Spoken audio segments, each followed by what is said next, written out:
Казакстандын Кыргызстандагы элчилигинин жанында бүгүн таңерте митинг өткөрүлдү. Ак калпак кийген ондон ашуун жарандык активист элди ойлогула, мыйзамдары сакталбаган ЭАЭП бизге керекпи деп суроо салган плакаттарды көтөрүп алышкан. Нааразычылык акциясынын катышуучулары 10 октябрдан бери чечилбей жаткан чек ара көйгөйү боюнча Казакстан бийлигине кайрылуу жолдоону туура көрүшкөн. Казак менен Кыргыздын ордунда башка элдердин ортосунда болуп көргөн ынтымак, достук бар, бир туугандык сезим бар.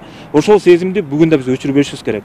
Биз ушул учурдан пайдаланып Казак элчилигине келип кайрылып отурганыбыз Казак Республикасынын эл башчысы президенти Нурсултан Абишевич Назарбаевка кайрылмакчыбыз. Ошол биздин мүмкүн болсо кабыл ала турганбыз. Ошо элдин атынан элдик дипломатия кылып бара турган аксакалдарыбыз бар. Элге журтка мында кадыр барып өткөн активисттер, жарандар бар. Ушулар баарыбыз барып эл менен элдин ортосунда болгон ынтымакты бузбай жакшынакай чечүүгө бурушубуз керек. Казакстандын президенти Нурсултан Назарбаевка жазылган катта чек ара маселесинен улам элдин кыйналып жатканын эске алуу менен көйгөйдү чечип берүү өтүнүчү камтылган. Сиз тараптан акылмандык кылып жолдорду Евразиялык экономика бирикменин мыйзамдарына ылайык ачып берсеңиз, карапайым элдерибиз кыйналбай өз күндөрүн көрө беришерлер.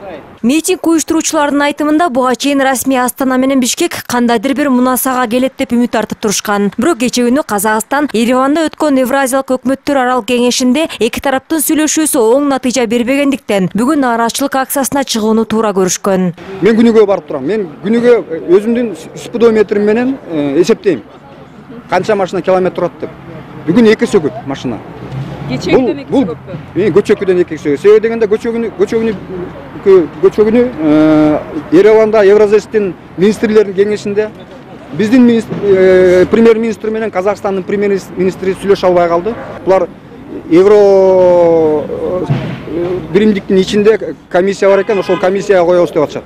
Бирок ал комиссия жарым жылда бир чогулат экен. Талабыбыз бияка посольствого келгенибиздин себеби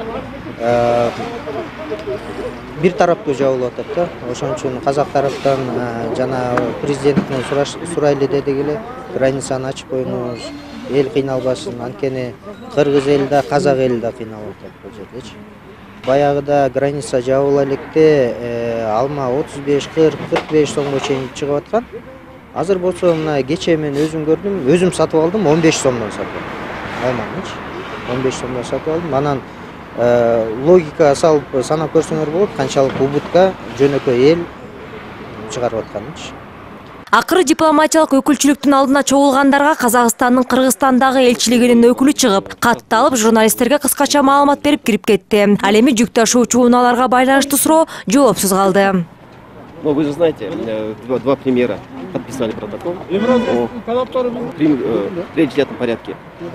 Граница пропускается, граждане, пассажиры и так далее. А вот большие грузы авто почему не пропускаются?